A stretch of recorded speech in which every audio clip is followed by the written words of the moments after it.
big boy. Yeah, March is back. Yeah, hi, Rocco.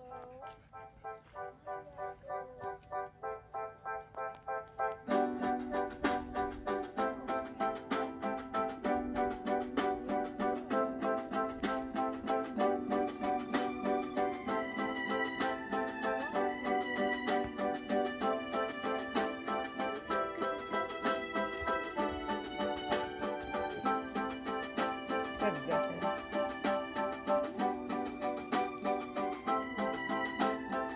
Skin Jacob's jealous.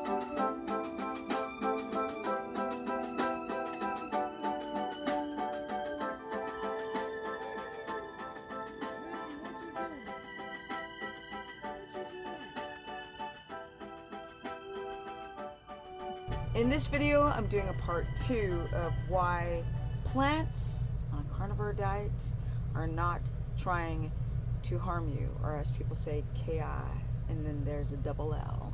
So let's get into it.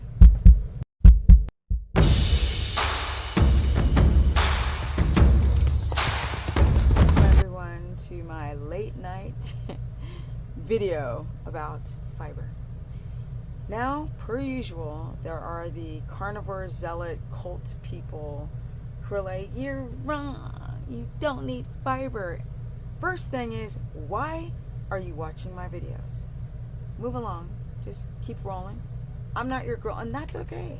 There are people who are very anti plants or fiber or whatever. Those are your people.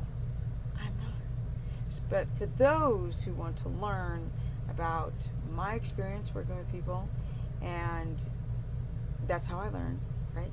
I'm an autodidact through osmosis of working with people, not these studies. So let's get more into the subject of fiber and the benefits of plants and some of the pitfalls, because there's both. We are omnivores. We're omnivorous. We can eat plants and we can eat animals. We basically need to eat whatever we need to eat to survive. So, why are people doing better on carnivore without the plants? Well, it's because they have a broken gut. They have either heavy metal toxicity, phthalate exposure to things like antibiotics, pharmaceuticals, Roundup. All of these things create an inflammatory response within the gut. I know. There are so many things that mess the gut up. Your Tylenol or NSAIDs or your birth control pills or your thyroid medication, a lot of different things can mess with the diversity of beneficial bacteria, allowing opportunistic bacteria to kind of take over the gut, which can slow down motility and lower diamine oxidase. And boom, you eat plants, you feel bad. You feel bloated, you feel terrible. So is the goal to cut out plants? Is it just cut them out? Go 20 years on carnivore with no plants? Well, most of you know that I disagree on cutting it all out. There are a lot of good things about plants. So plants eaten seasonally and according to your gut health and your food sensitivity bucket. Is it full? Is it not full? For example, avocados are very, very high in potassium and monounsaturated fat and prebiotic fiber. But other people will tell you it's so bad. Is it a high histamine food, plants, or plant? Yes. But if you don't have a weak gut wall or toxic exposure, it's fantastic. So to tell someone you don't need something that's so incredibly good for you is illogical, because prebiotic fiber helps with making a short chain fatty acid like butyrate. So the carnivore cult people say, like, you don't need it, and that's all they have to say. They only say you don't need plants. They show nothing else but that, which is kind of like a gnat in my ear. The reality is, those short chain fatty acids to somebody who's got a broken gut is fan-freaking-tastic. But that's not all. You get a lot of potassium in certain said plants, like avocado. You get K1 that are in plants. You get things like citric acid, which is great to take down that sludge. Because if you've developed stones, malic acid or lemons can help break down these cholesterol molecules turning into stone in your kidney or your gallbladder. So you're not going to get rid of those stones or sludge with your meat, my people. If you're eating plants seasonally, they're incredibly beneficial. Different plants have different fiber, which creates a different ecosystem. Those different fiber types, like pectins or inulin, these are creating different as in bacteria types in your gut. It's the bottom of the small and the top of the large intestine. A lot of people with the broken gut, they have to start very, very small amounts of things like asparagus, which is great. It's a great prebiotic fiber. Avocados have a little bit of prebiotic fiber, and done in a very calculated and smart way, you'll notice that that inflammatory response or that histamine response goes way down, not by eating meat. Meat is just avoiding the initial problem. That fiber also helps with estrogen dominance in the liver. It's going to take some of that out. So it's not just like, oh, you need fiber to poop. You should not need fiber to poop, even though you have the insoluble fiber, which adds bulk, and the soluble fiber, which adds gel.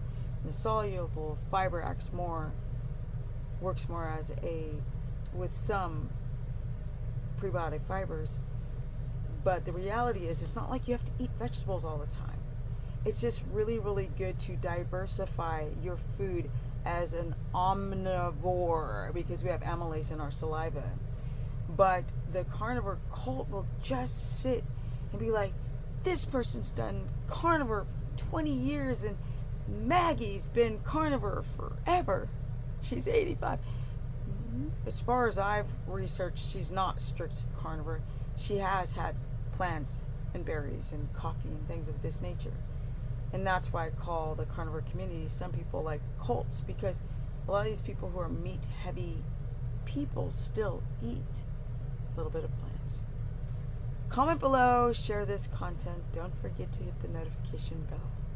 If you guys feel like you're confused on what to do, if you eat plants and you're having an inflammatory response, but you want to have a diversity of foods, plants and animal foods, like animal fats, and you want to have foods higher in monounsaturated fat or potassium, you don't know how to navigate through the plants because of an inflammatory response to it or a histamine response to the anti-nutrients, there is a way.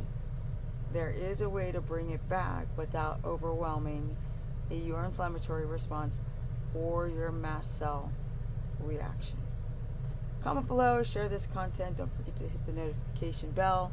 I do a course that navigates people through eating carbs or no carbs or carnivore or ketogenic diets or trying to get into ketosis, trying to deal with autoimmunity, joint pain, weight loss or muscle gain, better sleep, thyroid issues, histamine intolerance, blood sugar dysregulation. You can either sign up for my course through stephanieperson.com or book a consultation. And I'm out because I need to go to bed because so many cool things are happening.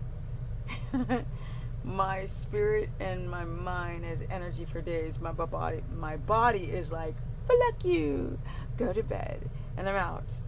Peace. So pull her to the right, and then you have her go straight. There you go. How does she feel, Marcia? She feels good. She's so gentle with me. She really is. I'm so inexperienced, but she is so gentle. She's your perfect horse? Yes, she's my perfect horse. Look You at did such a good job picking her up. Thank you. Her head is so low. Okay. She's so sweet.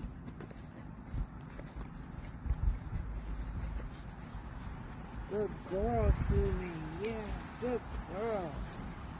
Oh, feels so good to be riding her. Finally.